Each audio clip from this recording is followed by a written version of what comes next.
Toxic വ്യക്തികളെ എങ്ങനെ നേരിടണം? നമ്മുടെ ജീവിതത്തിൽ ചില ആളുകൾ ഉണ്ടാകും. അവർ നമ്മളെ നേരിട്ട് വേദനിപ്പിക്കില്ല, പക്ഷെ അവരുടെ വാക്കുകൾ, അവരുടെ പെരുമാറ്റം, അവരുടെ നെഗറ്റീവ് മനോഭാവം പതിയെ നമ്മുടെ സന്തോഷം കവർന്നെടുക്കും.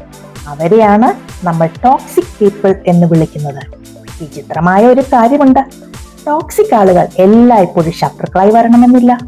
ചിലപ്പോൾ അവർ സുഹൃത്തുക്കളായിരിക്കും, ചിലപ്പോൾ സഹപ്രവർത്തകരായിരിക്കും, ചിലപ്പോൾ സ്വന്തം കുടുംബാംഗങ്ങൾ പോലും ആയിരിക്കും. അവരെ മാറ്റാൻ നാം ശ്രമിക്കും.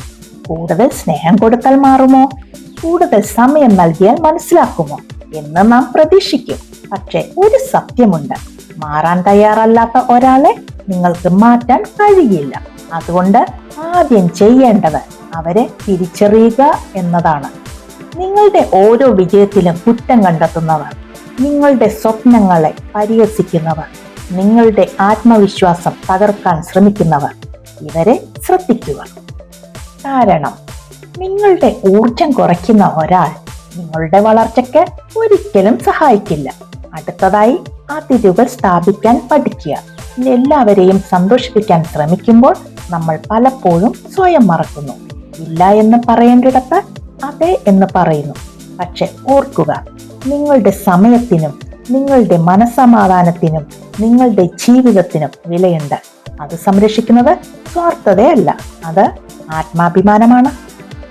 ടോക്സിക് ആളുകളുടെ മറ്റൊരു ആയുധം പ്രകോപനമാണ്. അവർ നിങ്ങളെ കോപിപ്പിക്കാൻ ശ്രമിക്കും, വാദപ്രതിവാദത്തിലേക്ക് വലിച്ചിഴയ്ക്കാൻ ശ്രമിക്കും. എന്നാൽ ജീവിതത്തിലെ എല്ലാ യുദ്ധങ്ങളിലും ജയിക്കേണ്ടതില്ല. ചില യുദ്ധങ്ങളിൽ പങ്കെടുക്കാതിരിക്കുക തന്നെയാണ് ഏറ്റവും വലിയ വിജയം.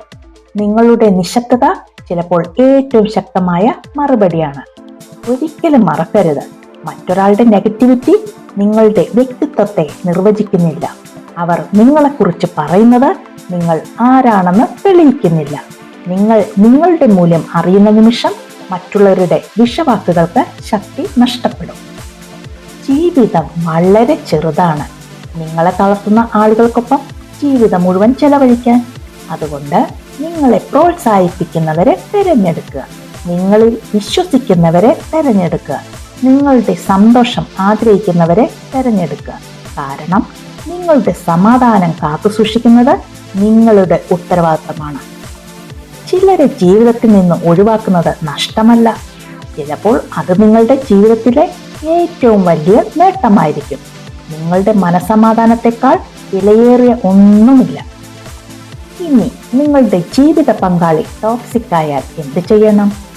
ജീവിതത്തിൽ നമുക്ക് തിരഞ്ഞെടുക്കാൻ കഴിയുന്ന ഏറ്റവും പ്രധാനപ്പെട്ട ബന്ധങ്ങളിൽ ഒന്നാണ് ജീവിത പങ്കാളിയുമായുള്ള ബന്ധം. കാരണം മറ്റാരെക്കാളും കൂടുതൽ സമയം നമ്മൾ ചെലവഴിക്കുന്നത് ആ വ്യക്തിയോടൊപ്പമാണ്. നമ്മുടെ സന്തോഷങ്ങളും സ്വപ്നങ്ങളും ഭയങ്ങളും പരാജയങ്ങളും എല്ലാം പങ്കുവെക്കുന്നത് ആ ഒരാളോടാണ്. അതുകൊണ്ട് തന്നെ ഒരു ജീവിത പങ്കാളി നമ്മളെ പ്രോത്സാഹിപ്പിക്കുന്ന ആളാണെങ്കിൽ ജീവിതം മനോഹരമാകും. പക്ഷേ അതേ ജീവിത പങ്കാളി തന്നെ നിരന്തരം നമ്മളെ തളർത്തുകയും അപമാനിക്കുകയും വേദനിപ്പിക്കുകയും ചെയ്യുന്ന ആളാണെങ്കിൽ ആ ബന്ധം ഒരു അനുഗ്രഹത്തെക്കാൾ ഒരു ഭാരമായി മാറാം. ഇവിടെ ഒരു കാര്യം മനസ്സിലാക്കണം, ഒരു ബന്ധത്തിൽ അഭിപ്രായ വ്യത്യാസങ്ങൾ ഉണ്ടാകുന്നത് സാധാരണമാണ്. വഴക്കുകൾ ഉണ്ടാകാം, തെറ്റിദ്ധാരണകൾ ഉണ്ടാകാം, കോപം വരാം. ഇവയൊന്നും ഒരു ബന്ധത്തെ ടോക്സിക് ആക്കുന്നില്ല. പക്ഷേ ഒരു വ്യക്തി തുടർച്ചയായി നിങ്ങളെ ചെറുതാക്കി കാണിക്കുകയും നിങ്ങളുടെ വികാരങ്ങളെ അവഗണിക്കുകയും നിങ്ങളുടെ ആത്മാഭിമാനം തകർക്കുകയും നിങ്ങളെ നിയന്ത്രിക്കാൻ ശ്രമിക്കുകയും ചെയ്യുന്നുവെങ്കിൽ അത് ഒരു സാധാരണ പ്രശ്നമല്ല. അത് ശ്രദ്ധിക്കേണ്ട ഒരു മുന്നറിയിപ്പാണ്. ടോക്സിക് ജീവിത പങ്കാളിയുടെ ലക്ഷണങ്ങൾ എന്തൊക്കെയാണ്? നിങ്ങൾ എന്ത് ചെയ്താലും കുറ്റം കണ്ടെത്തുക, നിങ്ങളുടെ വിജയങ്ങളെ ചെറുതാക്കി കാണുക, നിങ്ങളുടെ അഭിപ്രായങ്ങൾക്ക് വില നൽകാതിരിക്കുക, എല്ലാ തെറ്റുകൾക്കും നിങ്ങളെ മാത്രം കുറ്റപ്പെടുത്തുക, നിങ്ങളെ മറ്റുള്ളവരിൽ നിന്ന് അകറ്റാൻ ശ്രമിക്കുക, നിങ്ങളുടെ സന്തോഷത്തെക്കാൾ സ്വന്തം നിയന്ത്രണത്തിന് പ്രാധാന്യം നൽകുക. ഇവയെല്ലാം പലപ്പോഴും പതുക്കെ ആരംഭിക്കും. അതുകൊണ്ടാണ് പലരും വർഷങ്ങളോളം അത് തിരിച്ചറിയാതെ ജീവിക്കുന്നത്. ആദ്യം മനസ്സിലാക്കേണ്ട ഒരു സത്യമുണ്ട്, സ്നേഹവും സഹനവും വളരെ വിലപ്പെട്ടതാണ്. പക്ഷേ സഹനം എന്നത് എല്ലാം സഹിച്ചുകൊണ്ടിരിക്കുക എന്നല്ല. സ്വയം നഷ്ടപ്പെടുത്തി മറ്റൊരാളെ നിലനിർത്തുന്നത് സ്നേഹമല്ല. നിങ്ങളുടെ മനസ്സമാധാനം ദിവസേന നഷ്ടപ്പെടുകയാണെങ്കിൽ, നിങ്ങളുടെ ആത്മവിശ്വാസം തകർന്നുകൊണ്ടിരിക്കുകയാണെങ്കിൽ, നിങ്ങൾ എപ്പോഴും ഭയത്തോടെയാണ് ജീവിക്കുന്നതെങ്കിൽ അത് ആരോഗ്യകരമായ ബന്ധമല്ല. അപ്പോൾ എന്താണ് ചെയ്യേണ്ടത്? ആദ്യം പ്രശ്നം തുറന്ന് സംസാരിക്കുക. പല ബന്ധങ്ങളും രക്ഷപ്പെടുന്നത് സംസാരത്തിലൂടെയാണ്. ആക്ഷേപിക്കാതെ സംസാരിക്കുക. നീ ഇപ്പോഴും ഇങ്ങനെയാണ് എന്ന് പറയുന്നതിന് പകരം ഈ പെരുമാറ്റം എന്നെ വേദനിപ്പിക്കുന്നു എന്ന് പറയുക. ചിലപ്പോൾ ഒരാൾക്ക് തൻ്റെ പെരുമാറ്റം മറ്റൊരാളെ എത്രമാത്രം ബാധിക്കുന്നുവെന്ന് മനസ്സിലാകാതെ പോകാം. പക്ഷേ സംസാരിച്ചിട്ട് മാറ്റമൊന്നും സംഭവിക്കുന്നില്ലെങ്കിൽ അപ്പോൾ വ്യക്തമായ അതിരുകൾ സ്ഥാപിക്കണം. എന്ത് അംഗീകരിക്കാം, എന്ത് അംഗീകരിക്കാൻ കഴിയില്ല, അത് വ്യക്തമാക്കണം. കാരണം അതിരുകളില്ലാത്ത സ്നേഹം പലപ്പോഴും ദുരുപയോഗം ചെയ്യപ്പെടാം.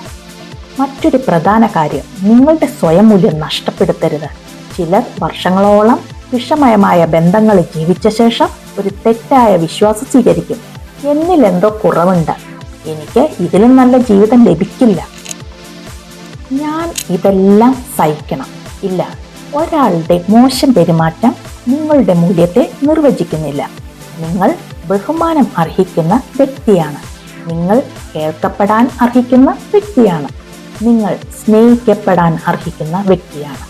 ഒരിക്കലും മറക്കരുത്, ഒരു ബന്ധത്തിന്റെ ലക്ഷ്യം നിങ്ങളെ തകർക്കുക അല്ല, നിങ്ങളെ വളർത്തുക എന്നതാണ്. നിങ്ങളുടെ ജീവിത പങ്കാളി നിങ്ങളുടെ ജീവിതത്തിലെ ഏറ്റവും വലിയ പിന്തുണയായിരിക്കണം, ഏറ്റവും വലിയ ഭയമായി മാറരുത്. അതിനാൽ പ്രശ്നം തിരിച്ചറിയുക, സംസാരിക്കുക, അതിരുകൾ സ്ഥാപിക്കുക. ആവശ്യമെങ്കിൽ വിശ്വസ്തരായ കുടുംബാംഗങ്ങളുടെയോ കൗൺസിലറുടെയോ സഹായം തേടുക. കാരണം ഒരു ബന്ധം നിലനിർത്തുന്നതിനേക്കാൾ പ്രധാനപ്പെട്ടത് നിങ്ങളുടെ ജീവിതവും മനസ്സമാധാനവുമാണ്. ബഹുമാനവും കരുതലും ഉള്ളിടത്താണ് യഥാർത്ഥ സ്നേഹം ജീവിക്കുന്നത്.